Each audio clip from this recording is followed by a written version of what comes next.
So the other day on Crystal Kyle and Friends, we had on Hutch and Josiah of Pondering Politics. Go check out their channels. And we had a good discussion on Kamala's strategy and what's working, what's not working, what should she do moving forward. And I made a point about how, look, I don't like the doing an event with Liz Cheney and, saying, I thank Dick Cheney for his service at this event, because the Cheneys aren't popular and they are substantively bad. So, for example, Liz Cheney voted, I believe the exact number is 92.9% of the time with Trump. So she's basically 93% Donald Trump, right? And Dick Cheney left office with, I believe, a 13% approval rating, a 12% approval rating, somewhere in there. Of course, he gave us torture. He gave us illegal wars. He was war profiteering and took $44 million from Halliburton and delivered them no-bid contracts. He brought us illegal spying. So from a substantive perspective, I don't like snuggling up to Liz Cheney and Dick Cheney.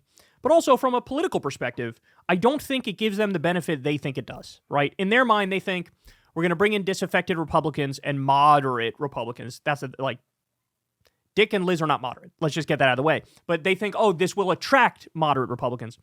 I don't buy it. I just don't buy it. I don't think that's going to happen. But more importantly, it's a cost-benefit analysis, because the more you snuggle up to the likes of Dick Cheney and Liz Cheney, that also, at the same time, putting your middle finger up to the uncommitted movement, not having a Palestinian-American speaker at the DNC, it's a bad strategy, because you might pick up some disaffected Republicans, but you'll probably lose more of your base, right? And another thing is, does politics matter or does it not? Does policy matter or does it not? Because it wasn't that long ago, I remember, to everybody with a brain, Dick Cheney was the representation of all evil. He was Trump before Trump. Him and George W. Bush. Everything about my political awakening stemmed from saying, those guys are bad, right? So does this stuff matter or does it not? So what I'm afraid of is, don't lose Arab American voters, Muslim American voters, Lebanese American voters, especially in important swing states like Michigan. Do not lose these people in what could be a failed effort to gain a few more disaffected Republican votes. But what I did say is, look, I'm not against reaching out to disaffected Republicans, moderate Republicans. I'm not against that. It's just how you do it matters. And I don't think snuggling up to Liz and Dick Cheney is the way to do that, right? Okay. Now, one of the things I floated in that conversation is, if I was Kamala and her campaign, what I would do instead of snuggling up to Liz and Dick Cheney is do an event, bring out, somebody who's been a Republican for a long time, somebody who, Donald Trump said, I'm going to save all the carrier factory jobs. I'm going to save the jobs. What happened? He did a big show of it, and then within a year, all those jobs he pretended to save were outsourced anyway. And he gave big subsidies to carrier, so gave them tax money. They took that money and outsourced the jobs anyway. There's that scam. There's the Foxconn factory scam.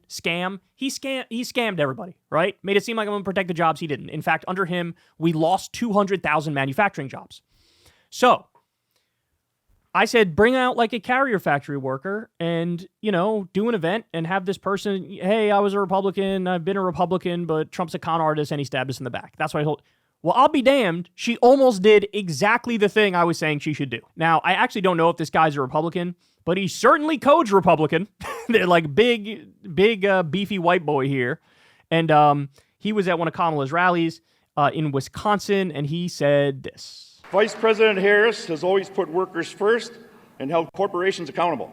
She walked the picket line with striking auto workers in 2019. Cracked down on wage and theft as Attorney General, and Vice President has overseen the creation of thousands of good-paying union jobs in Wisconsin.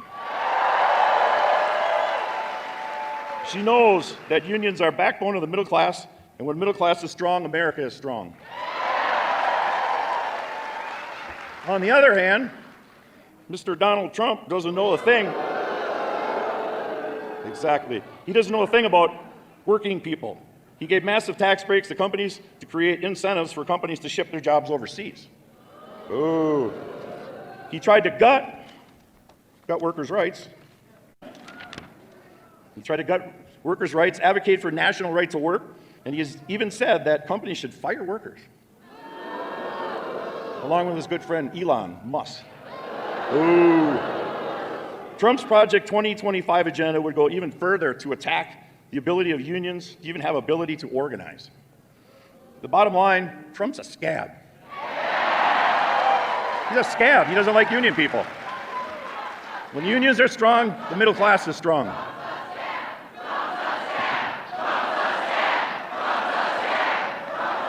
It's almost exactly what I said she should do.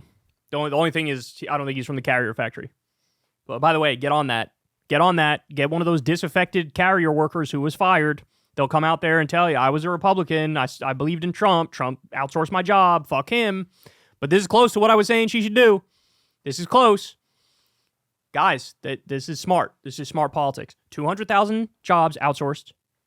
Manufacturing jobs outsourced under Trump. 800,000 brought back with Biden and Kamala. 800,000. We got the CHIPS Act. We got the Inflation Reduction Act. We got the infrastructure bill. I got a million problems with Biden and Harris. But domestically, there is not even, the comparison is laughable between them and Trump. Foreign policy is a separate question. Immigration is a little bit of a separate question, right? But domestic economic policy, NLRB stuff, not even close. Not even close.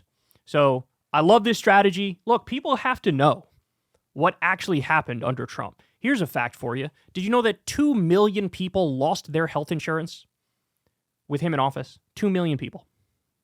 Did you know that he signed a bill that completely gutted internet privacy rights? So now any company can sell your data to a to a third party. Did you know that? 6% support that bill had to gut internet privacy rights. He signed it. He tried to do a healthcare bill called Trump Care. That bill had an 8% support rating, according to a Kaiser Family Foundation poll. 8% support rating for his Trump Care bill. You want to know why it was polling so low? Because even though he was going around saying it'll protect your protections for pre-existing conditions, the bill got rid of protections for pre-existing conditions. And it left it up to the states, and all the red states would have opted out of protecting people's pre-existing conditions. As this guy pointed out, he did a massive tax cut for the top 1% in corporations, where 83% of the benefits went to the top 1% in the long run. He picked a predatory payday lender to be the head of the Consumer Financial Protection Bureau. That's a government agency that had returned billions of dollars to defrauded Americans. He tried to destroy it. He deregulated deli meat, which killed 9 people and hospitalized 57 when we had a listeria outbreak. He let the meat industry regulate themselves. You ever read that Upton Sinclair book, The Jungle? Go back and read that. That's what Trump wants. Trump wants that. He deregulated chemicals and water and air. Didn't give us health care. Didn't increase the minimum wage. I mean, the list goes on and on, right? He's a horrible, horrible domestic record. Horrible foreign policy record, too. But this is the strategy right here. What this guy's doing is exactly right. Very smart. Very smart of the Kamala campaign. I'm fine with her saying, yeah, we got Liz Cheney. I wouldn't mention Dick Cheney at all. Right? You don't fucking mention him at all. I'm fine with her saying, yeah, we got Liz Cheney's endorsement, many former Republicans. But this is how you try to bring in disaffected Republican voters. Stuff like this. Because this is substantive and not at all morally offensive, like snuggling up to neocon warmongers. Hey, y'all, do me a favor and like and subscribe. It helps out big time in the algorithm. Click the bell as well for notifications when videos drop, and watch that video on screen right now. You know you want to.